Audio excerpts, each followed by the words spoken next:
आदरणीय डॉक्टर सत्यानंद शर्मा जी, मौजूद इस कार्यक्रम की अध्यक्षता कर रहे हैं हमारे बगल में बैठे अधिवक्ता एवं बिहार प्रदेश पढ़ाई परिवार के अध्यक्ष श्री विनय मिश्री जी, मौजूद यहाँ पर श्री विभीषण शर्मा जी, मौजूद यहाँ पर लोक जनशक्ति पार्टी रामविलास के हमारे प्रदेश के अध्यक्ष आदरणीय राजू तिवारी जी, मौजूद इस सम्मानित मंच पर लोक जनशक्ति पार्टी रामविलास के हमारे प्रदेश के प्रधान महासचिव संजय पासवान जी, मौजूद इस सम्मानित मंच पर हमारे प्रदेश के उपाध्यक्ष अशरफ अंसारी जी, मौजूद इस सम्मानित मंच पर लोक जनशक्ति पार्टी रामविलास के हमारे अति पिछड़ा प्रकोष्ठ के हमारे प्रदेश अध्यक्ष कैप्टन सिकंदर शर्मा जी, मौजूद यहाँ पर हमारे अल्पसंख्यक प्रकोष्ठ के हमारे प्रदेश अध्यक्ष इमाम गजाली जी, मौजूद यहाँ पर हमारे चिकित्सा प्रकोष्ठ के हमारे प्रदेश अध्यक्ष डॉक्टर अजय यादव जी,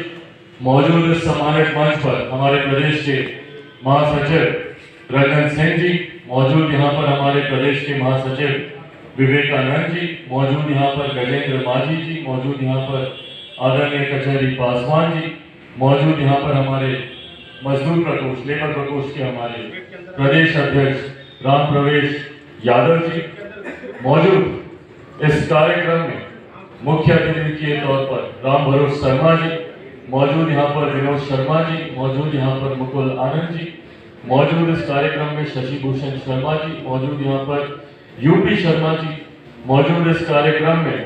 अजय शर्मा जी, मौजूद यहाँ पर भुवनेश्वर शर्मा जी, सुरेश शर्मा जी, विनोद कुमार जी, मौजूद यहाँ पर उपेंद्र शर्मा जी, हेम नारायण शर्मा जी, मौजूद यहाँ पर अनिल कुमार जी, मौजूद यहाँ पर बबलू शर्मा जी, मौजूद इस कार्यक्रम में विवेक कुमार जी, मौजूद यहाँ पर विनोद शर्मा जी, मौजूद यहाँ पर कारूलाल शर्मा जी, मौजूद यहाँ पर राजीव रंजन उर्फ मंटू जी, मौजूद यहाँ पर मुरारी शर्मा जी, राजेश कुमार उर्फ पिंकू जी, मौजूद इस कार्यक्रम में विनोद शर्मा जी, अशोक शर्मा जी, सुनील कुमार जी, अनिल कुमार जी, उमाकांत शर्मा जी, लीलाधर शर्मा जी, पिंटू शर्मा जी, मौजूद यहाँ पर राजीव रंजन जी, और इसके अलावा मौजूद यहाँ पर बिहार की विभिन्न जिलों से आए तमाम आदरणीय आप सबको चिराग पासवान का प्रणाम।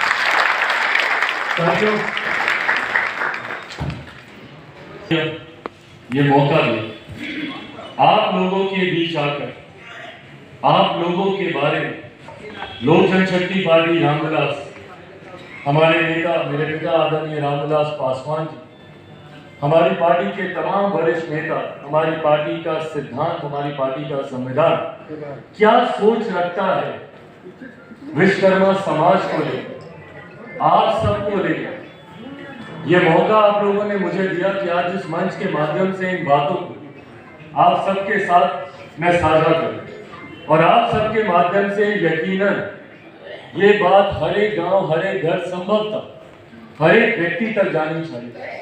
क्योंकि लोक जनशक्ति पार्टी रामविलास की हमेशा से ये सोच रही है,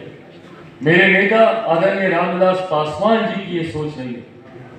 कि ऐसा समाज जो कि आजादी के 75 साल के बाद भी आज भी अगर हाशिए पर, आज भी अगर उनकी आवाज को बुलंद करने वाला कोई नहीं, आज भी उनका सोशल रिप्रेजेंटेशन, उनका पॉलिटिकल रिप्रेजेंटेशन अगर ना के बराबर है, तो ऐसे लोगों की आवाज बनना जरूरी है, ऐसे लोगों के मुद्दों को उठाना जरूरी है। और खास तौर पर आज जब मैं यहाँ विश्वकर्मा सम्मेलन में यहाँ पर जब मैं आया, आप सब ने हमेशा से समाज को संवारने, निखारने का काम किया, चीजों को खूबसूरत बनाने का काम किया, और जैसा भी डॉक्टर साहब ने बोला, कई बार जरूरत पड़ी तो कठोर हथौड़े से भी आपने उसको ठीक करने का काम किया। पर इतना योगदान देने के बाद आज तक अगर इस समाज की समस्याओं की बात करें,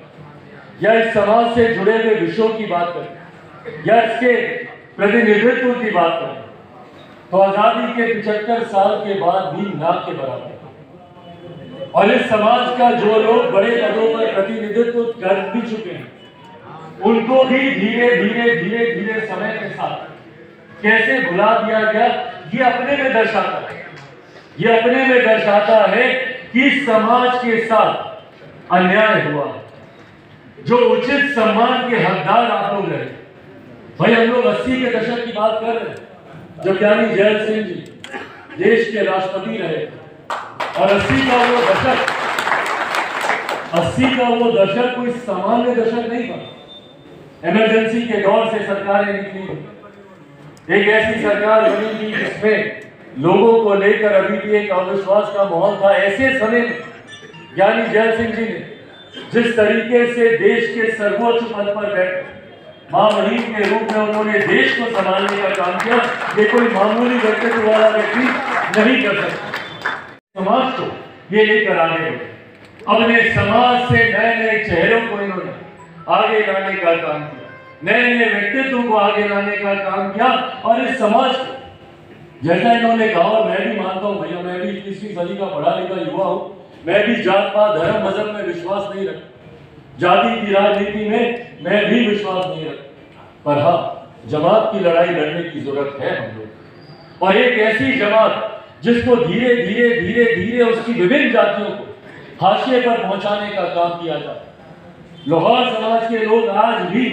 अपने अधिकारों के लिए लड़ने का काम कर रहे हैं। आज भी हर अधिकार, उनके हर हक की लड़ाई जो उनके पक्ष में है, उसके बावजूद उनको उन्हीं के अधिकारों से वंचित किया जा रहा है। क्यों? सिर्फ एक शब्द के हेर फेर को लेकर। लोहार को इंग्लिश में जिस तरीके से लिखा जाता है वो लोहारा हो जाता है, ए आ जाता है। उस वजह से उन्हें अपने अधिकारों से वंचित रखा जाए। कारण सिर्फ यही नहीं है, कारण वो सोच भी है, वो मानसिकता भी है, जो चाहती ही नहीं है कि कुछ जमात के लोग आगे बढ़े, जो चाहते ही नहीं है कि कुछ विशेष जातियों के लोग आगे बढ़े, क्योंकि उनको पता है कि इन लोगों में इतना सामर्थ्य है,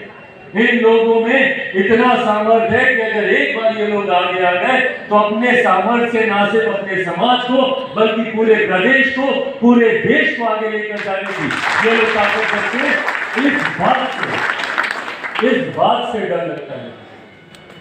आज जो सत्ता में लोग बैठे, ताज्जुब होता है मुझे कभी कभी जब ये लोग समाज के उत्थान की, बिहार के विकास की, लोगों के हक अधिकारों की बात करते हैं, ताज्जुब होता है मुझे। भाई अगर बिहार की जनता ने पिछले 32 साल आप लोगों पर नहीं तो किस पर भरोसा किया भाई? पिछले 32 साल से यही सरकार है और इन्हीं सरकार के अलग अलग घटक दल के नेता मुख्यमंत्री रहे हैं जो आज पुनः सत्ता में बैठे हुए। 15 साल हम लोगों ने लालू जी, राबड़ी जी का हम लोगों ने शासन दिया, नीतीश जी का शासन पिछले लगभग 2 दशक से हम लोग देखते आ रहे। इन 32 सालों में अगर इन पर नहीं तो और किस पर विश्वास किया हम लोग? और क्या किया इन 32 सालों में इन लोगों ने हम लोग के? क्या किया हमारे समाज के या हमारे व्यवसाय से जुड़ी हुई समस्याओं के? भाई आप पॉलिटिकल रिप्रेजेंटेशन अपने घर से नहीं दे सकते, मत दीजिए, पर कम से कम अलग अलग क्षेत्रों में जो हमारे हक अधिकार है वो तो हमें दिलाने का काम कीजिए। स्कूल कॉलेजेस में हम लोग का रिप्रेजेंटेशन ढंग से, ऐसे कोर्सेज जहाँ पे इंटीरियर की पढ़ाई की जाती है उसमें अगर आप हम लोग के समाज को प्राथमिकता नहीं देंगे तो भैया और किसको आप प्राथमिकता देंगे? आज की तारीख में जब देश में ही नहीं पूरी दुनिया में भारत के इंटीरियर डिजाइनिंग को लेकर चर्चा होगी, एक से एक मॉडल तैयार किए जाते हैं जिसकी विदेशों तक में चर्चा होती है कि अरे क्या खूबसूरत घर बनाया, क्या खूबसूरत इंटीरियर्स की। उस वक्त कौन याद करता है हम लोग? कौन श्रेय देता है उन कारपेंटर्स को जिन्होंने दिन रात एक करके धूप गर्मी धूल मिट्टी बिना किसी बात की परवाह किए, बिना किसी सुविधा का लालच किए, जिस परिस्थिति में जैसे हुआ उस कार्य को अपना भगवान मानकर उन्होंने पूरी शिद्दत से उसको निभाने का काम के हकदार थे। क्या उनको वो सम्मान दिया गया? धीरे धीरे उनके योगदान को भुलाने का काम किया गया। उन्हीं में ही ये क्षमता थी कि जिस वक्त दंगे छिड़े थे देश भर में, इंदिरा जी के निधन के बाद की मैं बात कर,